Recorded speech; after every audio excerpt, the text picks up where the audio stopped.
এক বিশাল বড় ট্রেন আসছে, প্রচন্ড সাউন্ড হচ্ছে।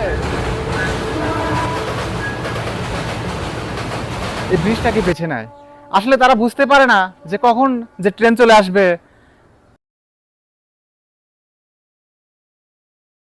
শত বছর পুরনো ব্রিটিশ আমলের তৈরি করতোয়া নদীর উপর নির্মিত এই ব্রিজটি যেন এখনো তার সৌন্দর্যকে ধরে রেখেছে। বলছিলাম সিরাজগঞ্জের উল্লাপাড়া ঘাটিনা রেল ব্রিজের কথা। এই ব্রিজের ঐতিহ্য ইতিহাস জানতে সম্পূর্ণ ভিডিওটি আপনাকে দেখতে হবে। তাহলে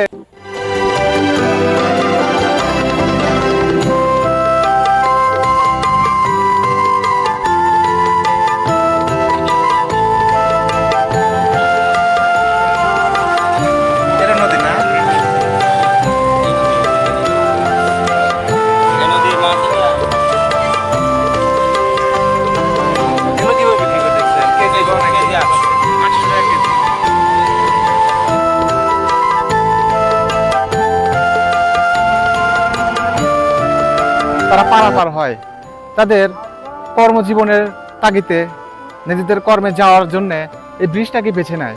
আসলে তারা বুঝতে পারে না যে কখন যে ট্রেন চলে আসবে। তারা বলল তাদের অভ্যাস হয়ে গেছে, সেই অভ্যাসের জন্যই তারা নাকি পারাপার হয়। এই ব্রিজকে নিয়ে রয়েছে মুক্তিযুদ্ধের ইতিহাস, রয়েছে বাংলা চলচ্চিত্রের ইতিহাস। জানতে হলে দেখতে থাকুন পুরো ভিডিওটি।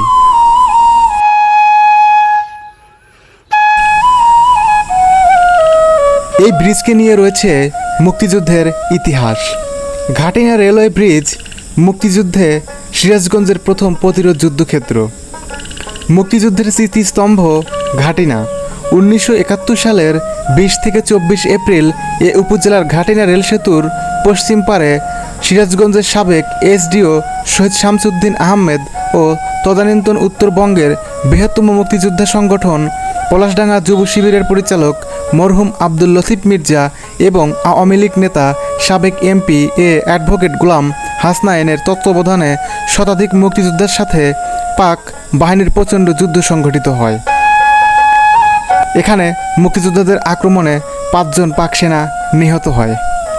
এ যুদ্ধে 20 জন মুক্তি সেনা শাহাদত বরণ করেন। বিশাল বড় ট্রেন আসছে, প্রচন্ড সাউন্ড হচ্ছে।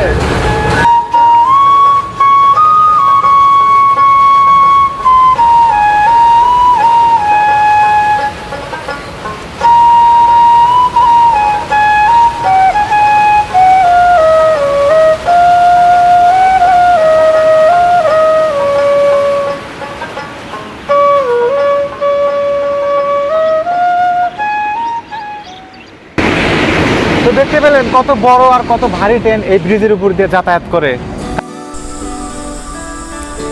চন্দ্রগ্রহণ এটি 2008 সালের একটি বাংলাদেশি বাংলা ভাষার চলচ্চিত্র। চলচ্চিত্রটি পশ্চিমবঙ্গের জনপ্রিয় লেখক সৈয়দ মুস্তফা সিরাজের একটি ছোট গল্প অবলম্বনে নির্মাণ করেছেন চলচ্চিত্রকার মুরাদ পারভেজ, এবং এটি তার পরিচালিত প্রথম চলচ্চিত্র। ছবিতে গুরুত্বপূর্ণ 3টি চরিত্রে অভিনয় করেছেন রিয়াজ, সোহানা সাবা ও চম্পা। এই চলচ্চিত্রটির কিছু অংশ এই ঘাটিনা রেল ব্রিজেই দেখা যায়।